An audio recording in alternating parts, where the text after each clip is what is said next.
was an interesting point in history for Warframe, the capstone of everything that had come before and the setup for everything that was to come after. At least that's what it was supposed to be. It quickly grew far more divisive than anyone really expected it to. I distinctly remember walking away from my first playthrough of it feeling underwhelmed and honestly pretty upset at what I considered to be a failure to capitalize on years of build-up. I was alone on this at the time, or at least it felt that way.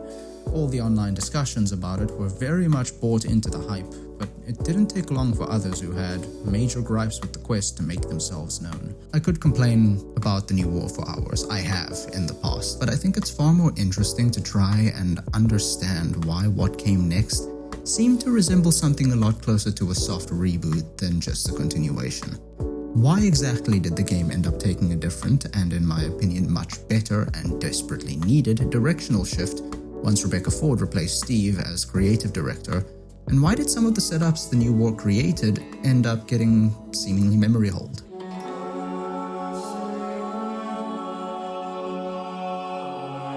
The new war ultimately fell victim to a classic pattern Warframe players are all too familiar with. Revealed way too early, given way too many expectations to fulfill, not necessarily by the players, mind you, but by the writing team themselves. The new war was branded as being the end of an era, a major milestone in the story built up since the Stolen Dreams quest first revealed that there was something darker out there lurking in the shadows.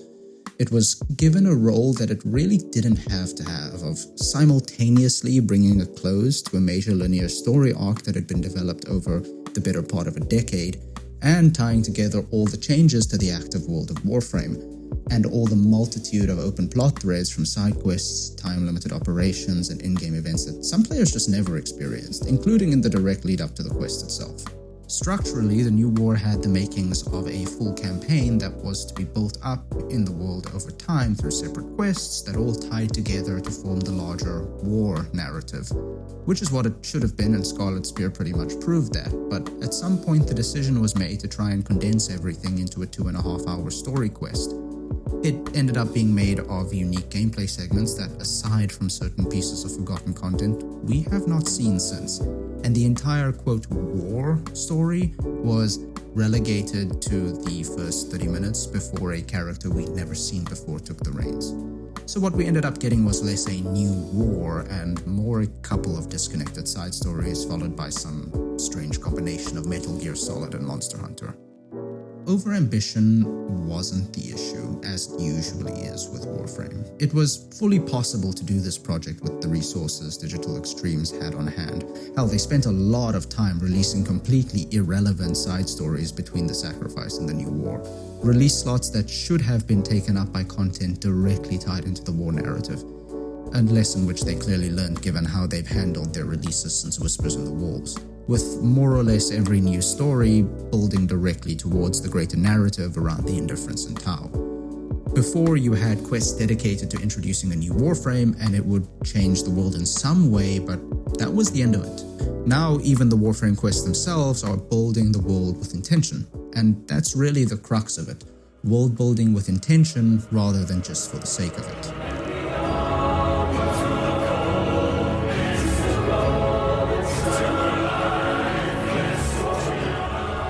What happened to Ballas during the new war was undoubtedly the main thing that led me to disliking it. I was 16 in school and focusing on a lot of different things. I didn't really have the time or the wherewithal to deeply analyze the story, and probably would have fallen into the hype train if the changes to Ballas's character hadn't drawn my attention to some of the more glaring flaws. Ballas was originally set up to be somewhat of a tragic character, surrounded with and bound by political and bureaucratic interests that were, at least to some extent, outside of his control. He was a character wrapped in mystery from the time his name first appeared in the Codex, and even after his first in-person appearance in the Apostasy prologue. The nature of his function in the story was largely unclear until the Sacrifice quest in 2018, but the way his character ended up as this narcissistic egomaniac we got in the New War, who would throw a tantrum and destroy everything at the slightest amount of pushback, was clearly not what was originally intended for him. One thing that was clear is that he was never meant to be the primary antagonist of the story. Ballas served as the primary antagonist of the sacrifice, sure, but the plot twist at the end was supposed to reveal that Ballas had just been a puppet in a larger plan by the sentient mother and Natah. I am just the stone. She is the hand. This was a plot point which was compounded in the Chimera prologue, where Ballas laments the loss of his physical form and his physical autonomy to the sentients. No hope.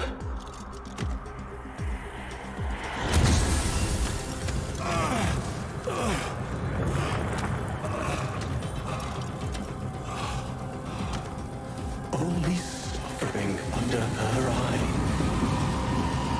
He was clearly designed to be a thematically consistent villain and a direct contrast to the Tenno and to Umbra. The story of the sacrifice was centered around themes of loss, acceptance, and the differences between redemption and revenge, as well as the coexistence between the two. Ballas was the object of ire for both the Tenno and Umbra for varying reasons, but the core distinction between the Tenno and Umbra and Ballas was that Ballas represented a form of vengeance that was devoid of acceptance, understanding, and justice, which led to his betrayal of the Orokin, him turning Umbra into a Warframe, and turning into a merciless operator in the Origin system. His descent into this was clearly framed not as an inherent character trait, or out of jealousy for Margulis's love of the Tenno children, as it was shown in the New War, but as a response to the political and moral decline of the Orokin, which led to Margulis's execution. Yet you couldn't understand why I give my secrets to our enemy. How could I betray my own kind? But you have never had to sacrifice your love for faith. Imagine to live forever with only one memory. Seeing the one you love die. It was very much a critique of late-stage imperial politics. In the interests of turning Ballas into the main antagonist, the New War retconned pretty much all of this to be about Ballas's own narcissistic wound and how he wanted to punish Margulis for choosing the Tenno over him and turning the Lotus into something akin to an abuse victim, which, in honesty, we never really got any sense of previously. To the extent that Ballas was in control of Margulis's execution, it was framed as something he didn't have the power to change because of political expectations he couldn't go against. Her execution, which was the inciting incident of Ballas's entire character, was written as a political move designed to crush dissent over her insistence towards protecting the Tenno, something which was considered blasphemous. I know we are desperate, Executor, but these aren't Dax soldiers. These are golems possessed by devil minds. And her subsequent insults towards the Orokin establishment, rather than as a punishment for a direct insult or rejection towards Ballas personally. Remember, 7 hands raised. For your apostasy, the judgment is death. Margulis, why? Ballas was not the only one in that room, and none of their conversations previously seemed to suggest that this was over a personal slight, nor that he was attempting to manipulate her. To further illustrate the point, aside from the sentient mother being present in all of the promotional material leading up to the New War prologues, many of the trailers indicated that there would be a direct confrontation between the Tenno and Natah that just never materialized. Plot points that the New War prologues basically just threw away in favor of creating a plot twist where Ballas was really the mastermind the entire time, somehow, and somehow the sentients believed that he, of all people, would bring them salvation, which, need I remind you, they fought a war over this. But when you arrived at that distant world, you knew that in time, we would bring ruin to it as well, as we had to Earth. And so it was, we came to war. The standard explanation for the inconsistency is that Ballas is really just that manipulative, that everything we've ever seen in every appearance or mention of him was just him playing a character, which, While you can make sense of it with sufficient mental gymnastics, clearly wasn't the intention when the character was first being developed and iterated on. He ended up as a sort of a simple villain archetype, which works if there's sufficient setup in that direction, but it was not at all consistent with the way Ballas had been written, and was clearly a result of Steve needing to have an unambiguous villain in the time he had to complete his 5th rewrite of the story. And the sentient mother seemed to be too complex a concept to introduce and conclude in one quest. This is probably the most useful microcosm of my gripes with the new war, the amount of potential left on the table and the damage to the continuity. Using Ballas as the main antagonist killed the setup we had been given for 3 years, and the concept of the mother was written off in the prologue as Mother's gone! And has never been mentioned again since, which is a shame because thematically it would have served as a very good foil to the mothering role Margulis had towards the Tenno.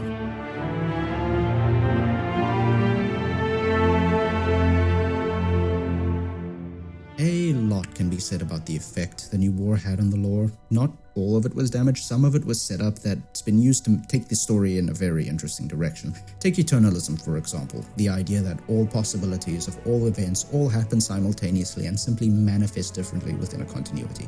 Something which I still consider to be underexplained but overused. It is at least making for some interesting mindfuckery in the new storyline leading into Tau. The way the Unum was handled was also very interesting and brought the Plains of Eidolon back into the picture, though it seemed to be more of an excuse to involve the Ostron and left the players with more unanswered questions that seemed to have been forgotten about. At this point, you're probably starting to see what I meant when I referred to the new direction as being a soft reboot, if you didn't before. Where the quest gave me pause, as someone who cared way too much about the lore consistency of a game that wasn't planned to survive past its first year, was the way it handled the concept of Tenno immortality.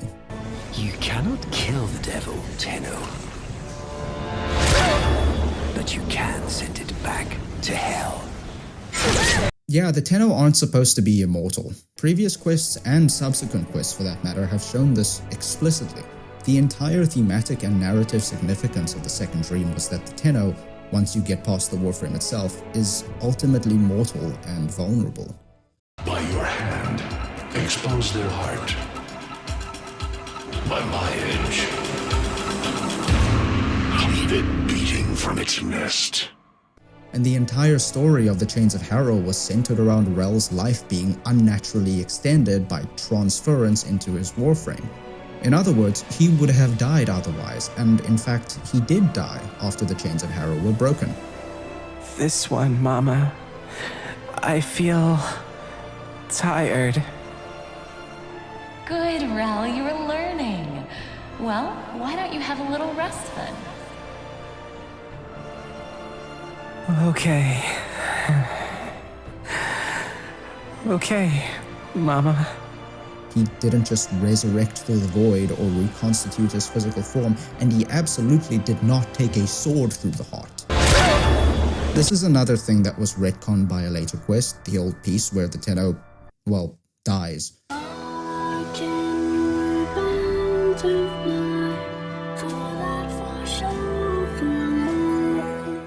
This was probably a bit of a writing artifact caused by Steve writing himself into a corner with the way he chose to take the narrative. And yes, this has since been corrected, but it's not a small thing. Until the old piece, this new piece of lore effectively killed the stakes of pretty much every quest since the Second Dream. I could genuinely have forgiven everything else aside from the character assassination of Ballas, but the level of pointlessness I felt after this genuinely killed the story for me for a decent while. I only came back because the Duviri Paradox trailer was weird as all hell, and as someone who played Dark Sector, the fan theories around Duviri and later the Hex caught my attention. Then Whispers in the Walls was released and all was right with the world again. There is a lot more. How is Hanhao alive after Octavia's Anthem? Why did we have to read a short story on a hype page to explain why Stalker switched back to his old equipment?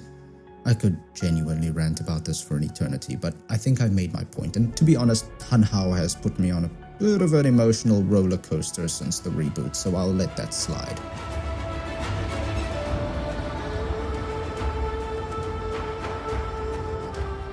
There's nothing really to say here, because the aftermath of the New War was a whole lot of nothing for the most part. Yes, the Zariman returned from the void, and kicked off the Angels of the Zariman quest, which clearly doesn't matter in the new story in any case. And then there's the Duviri paradox link, which was supposed to explain why the Drifter was running around the Origin system to begin with, though it failed to explain why the Drifter and Operator had to switch places, where the Operator even went, and why the Drifter lost the ability to control the Warframes and use void powers, or why this line even exists.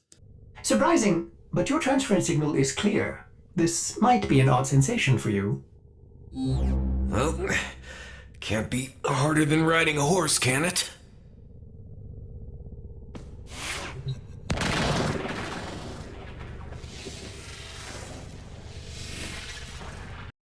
The Man in the Wall also decided to make its appearance through the failed void portal that Ballas was trying to create, which, sorry, I know I said there wasn't much to say, but why?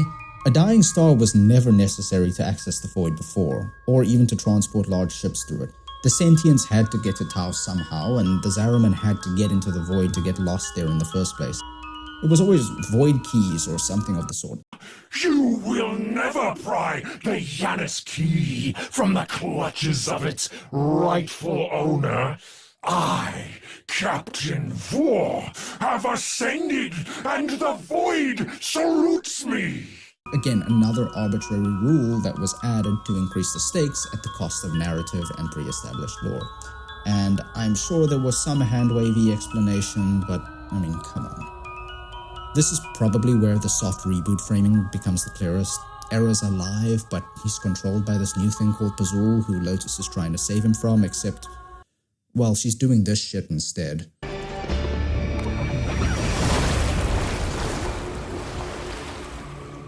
I got her. Let's go. Narmer still exists and still operates Veil factories, presumably on behalf of Pazul, except, well, they don't, because no quest past Veilbreaker ever mentions them, and they are nowhere to be found outside of Veilbreaker missions and Archon hunts, even though, logically speaking, Pazul would be a major threat.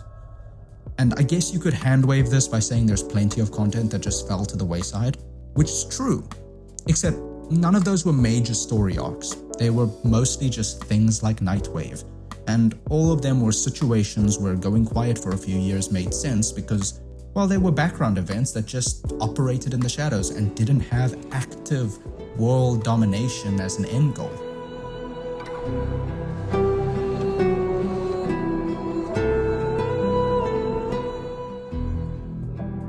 The New War introduced fundamental structural issues that really couldn't be worked around. We know this because they tried. With Veilbreaker, the Duviri paradox, Angels of the Zariman, I refer to all of these as attempts at damage control. I spoke about this at length with a close friend of mine at the time. The team just couldn't get past the inherent contradictions and narrative failings, and I think they knew that.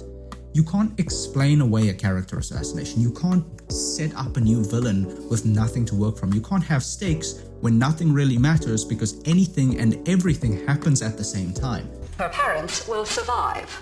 Her parents will die. Correct. Versions of reality now exist in which each parent dies. Lintana is assigned to one of them, but the other is no less real and is theoretically accessible. The Duviri paradox was the last piece of content that the team worked on with Steve at the helm, and, well, it was a good attempt for what it was, but basically as soon as Rebecca stepped in, the game went in a completely different direction, and seemingly forgot about a lot of what was established by the New War. For the better, I'd say. They kept the unavoidable parts, obviously, mostly relegated to minor interactions and side stories, and they kept the really cool parts. Begin again.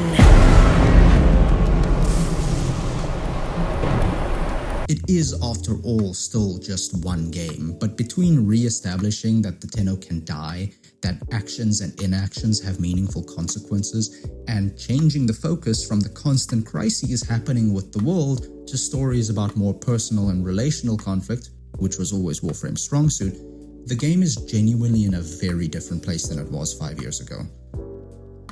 I do think that it would be unfair to suggest that Steve is somehow a bad storyteller or a hack or whatever, which some people who had similar complaints to me did, don't get me wrong. The story of the New War was more of a situation of trying to meet the expectations that he and the team set within a certain reasonable time frame. Remember, there were 3 years between the first New War trailer and the release of the quest. A lot of people started thinking at a certain point that it was never going to happen, and Digital Extremes couldn't focus all their resources on developing it, which is what would have been needed to create the full campaign-level story that the New War was supposed to be in one long continuous quest. They had a live service product to maintain, families to feed, and obviously salaries to pay. Though there were other options for how to handle it, hindsight is obviously 2020, and a lot of those other options are already being explored with new content, so there probably isn't much use dwelling on it. It was very much the classic Digital Extremes tale of overextending themselves, which admittedly has me very worried for Tau. But hopefully they've had enough time working on it in the background to ship a fully polished and well-written expansion. For those of you who watched to the end, and those of you who skipped to the end too, I suppose, I really hope you enjoyed and were able to take something out of it. If you did, hit like, subscribe, the bell, obviously, and comment down below any suggestions or discussions. And I will see you next time. Bye-bye.